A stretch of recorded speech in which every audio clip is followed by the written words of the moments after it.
Hi అండి, నేను మీ మాధవి. ఈరోజు దబ్బకాయ ఊరగాయ పచ్చడిని ఎలా తయారు చేసుకోవాలో నేను నా పద్ధతిలో మీకు చూపిస్తాను.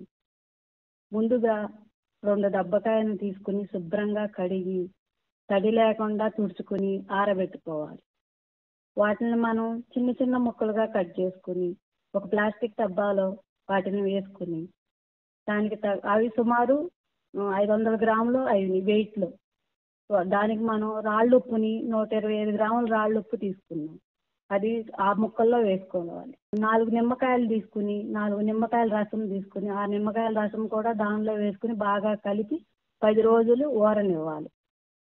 అలా 10 రోజులు ఊరిన తర్వాత దానికి మనం 125 గ్రాములు కారం తీసుకుని దానిలో 10 వెల్లుల్లి రెబ్బలు, ఒక స్పూన్ జీలకర్ర మిక్సీలో కచ్చాపచ్చాగా వేసుకుని అలా ఊరిన దబ్బకాయ ముక్కల్లో మనం ఇవి వేసుకుని కలుపుకోవాలి.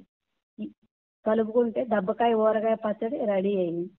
ఇది నేను మా అమ్మ గారిని అడిగి మొత్తం ప్రాసెస్ అంతా తెలుసుకుని చేశాను.